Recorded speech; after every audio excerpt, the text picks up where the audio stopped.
What's going on, guys? I'm Kevin Muller from Cinephellas, and I am the movie guy around here. And I'm here with the seven movies that I've watched in my segment that I call Seven with Kevin.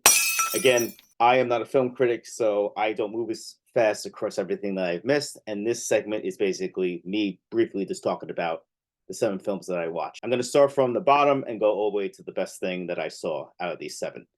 All right, first, it's another year, and you know what that means. It's another Liam Neeson vehicle coming out, and this time it's Marlowe. He's not a CIA operative. He's not a former agent, a cop. He's just a regular gumshoe in this one. He is tasked to find a missing person in 1930s Hollywood. Neeson looks good in the suits. It's an aesthetically pleasing film, but it's not an interesting one. The mystery is not engaging, and the outcome of the whole mystery is not good at all. It's unfortunate. I would love for him to do this again with a better script, a better director, because he has that look, and it's Liam Neeson. He's a great actor, and I believe he can pull this off in a better place. And it's a shame because we got Jessica Lange, Danny Houston, Diane Kruger, all trying their best to make this work, but unfortunately, it's just a flop. And I'm giving this 2 out of 5 hair pieces. Next, we have Magic Mike: The Last Dance, the thrilling end of the Magic Mike trilogy.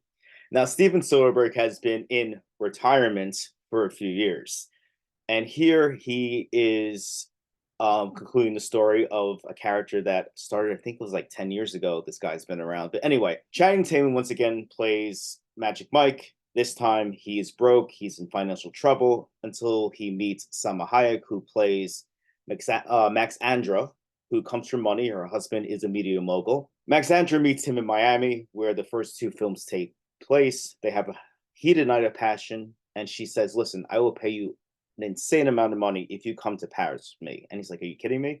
And she's like, "Yes, please come with me. I want your help with something." And what is that something? That something is him putting on an exotic show, a dance show for the woman in Paris.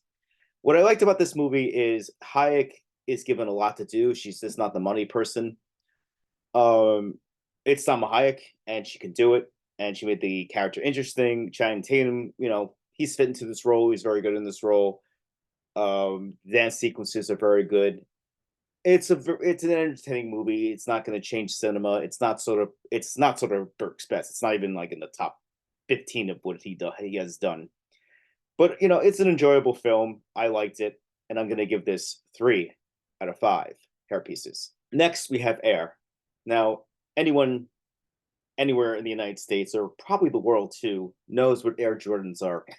Each year, these shoes come out. People pay a crazy amount of money for these things just to show that, hey, look, I got the new Jordans on. Now, this story, Air, is about how hard it was for Nike to attain Michael Jordan and create the shoe that changed not only the business, made Nike a competitor, the top competitor, but everything in between. You have Mike Jordan's mother, who is played by Viola Davis, very, very, very fierce in this role, very protective of her son. Additionally, you have Jason Bateman, Matt Damon, Chris Tucker, Chris Messina, and the director himself, Ben Affleck, all doing great work.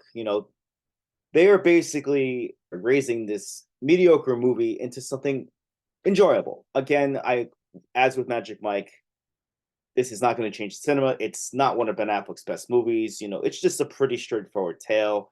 I enjoyed it though, but I'm going to give this one 3 out of 5 hair pieces. I'm starting to see a pattern here because I have another film that, again, it's come from a director that is a legend, especially in the animation business.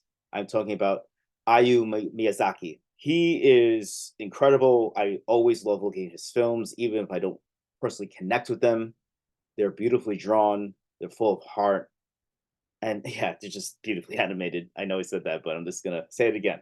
With this one, there was a lot of symbolism in this film. There was parts of this film that kind of dragged, but I will say for this that, again, the animation, especially, he brought in a lot of different animators to do this, and this is a genre, this is a style that is kind of going away.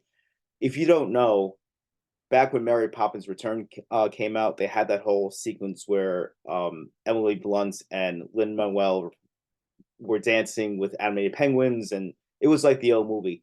Do you know that they had to bring in animators to do that? Old school animators, because no one knew how to do that because everything is computer animated today. So watching this film, yes, it's flawed. It kind of goes off the rails at points. It's a little too long, but you're looking at the work of a master.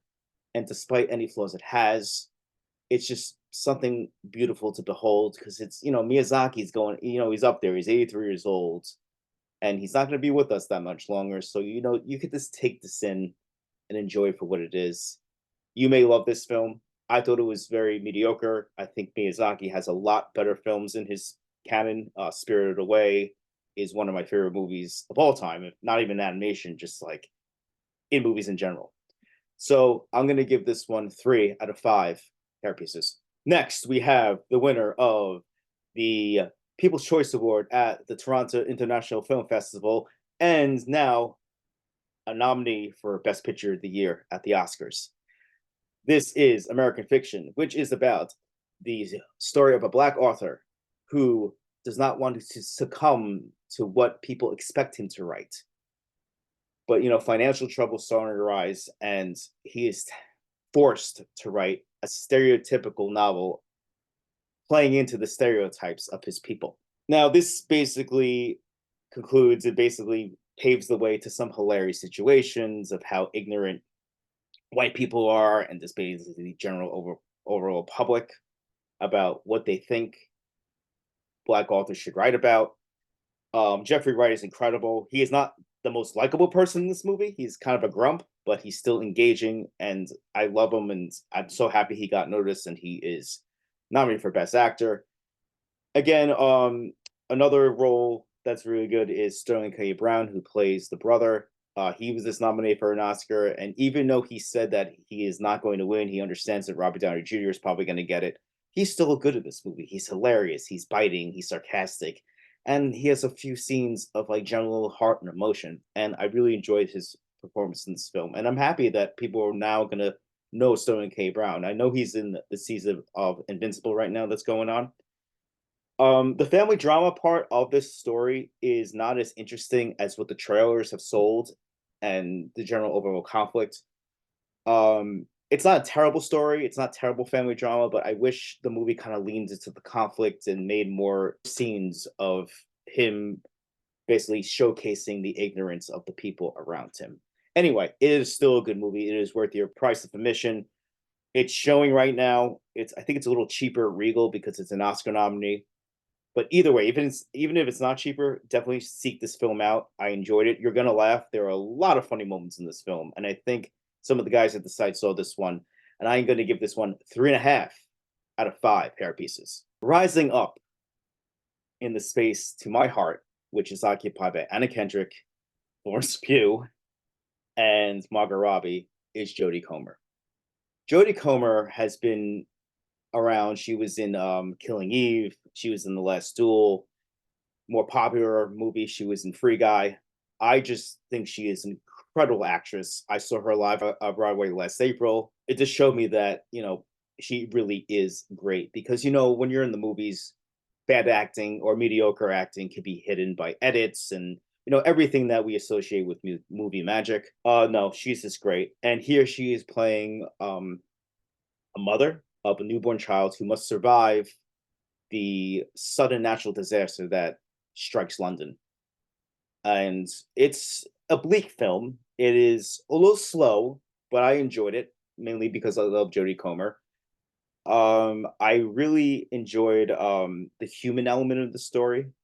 And again, she is really on screen a lot of the time, and she just basically takes over. She has full control. I also liked Benedict Cumberbatch, Mark Strong pop up for cameos, which was nice to see. And they're pretty good. They're pretty good. I assume they were the reasons this film got made. Jodie Comer is not a household name yet. She should be, but their appearances are effective. They're just not there for cameos' sake. I also want to say Catherine Watson, very good actress. Her and Jodie Comer share a lot of scenes together. They're both mothers. They're both struggling. in this disaster. I really enjoyed them both. I really enjoyed Catherine Watson as a singular performance, and I hope she pops up more. Overall, as I said, a little bleak, but if you can get past that, it is a very enjoyable film, and it shows how great Comer is. And I'm going to give this one 4 out of 5 hair pieces. And finally, number 7. What is the best film that I saw out of the 7 of films that I have watched? And I'm going to tell you what it is. It is the winner of the Palme d'Or last year at the Cannes Film Festival, and it is now nominated for Best Picture of the Year. It is called Anatomy of the Fall. And holy shit, is this movie awesome. You may be turned off by some of the subtitles. Some of it is in English, but in the majority of the movie is spoken in French.